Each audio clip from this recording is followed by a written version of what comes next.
Today I want to talk about how to increase your power.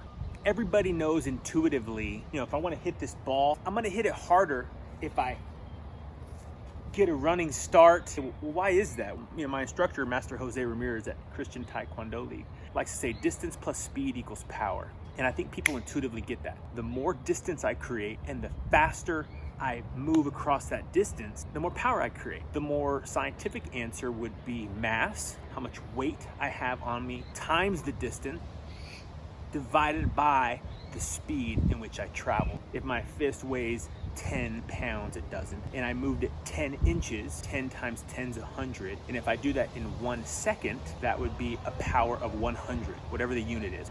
If I did it slower in 2 seconds, that same 10 times 10 inches divided by 2, I'm gonna take that 100 power, I'm gonna cut it in half.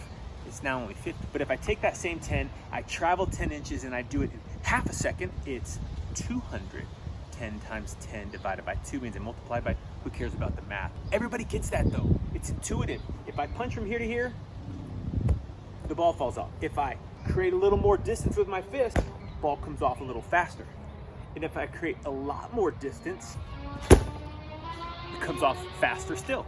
So obviously, if you want to punch harder, you can create more distance, you can get stronger, create more mass, and try to move that distance gap faster, increase your speed. Speed is a function of how strong you are. I can move my fist from here to here because I have some set of muscles that engage and do that. But it's also a function of technique. Another way is to get more muscles to do something, not just the muscles that control moving my hand. If I were to rotate my hip back, I've done two things. I've created more distance and now I've created more power by engaging more muscles to move that object faster, which is how I create more power. More distance, more muscle groups to push that force fast. So I've changed the distance and I've changed the speed. I haven't changed the weight.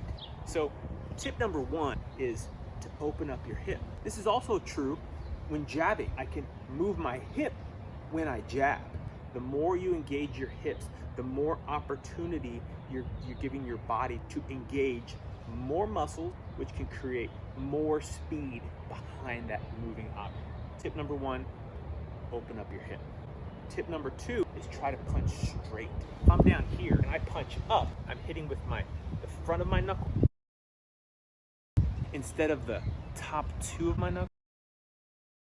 I'm not only increasing risk of injury, but I'm creating more surface area from this entire flat plane here. Force is going to be diffused across all of it. But if I just hit with those two knuckles, the same force now goes into 2 points. So when you punch, if you want to increase power, open up your hips and then try to punch straight in a directional line. In sum, just want to give you two techniques to increase power. Create more distance by rotating your hip back before you strike. Increase speed by engaging more muscle groups. Think about punching up, engaging my leg. My legs are now pushing up into my body, creating more muscle groups to force my fist further in the line. Do those two things to increase more power. Open up your hip, engage from the ground up to engage more muscle groups.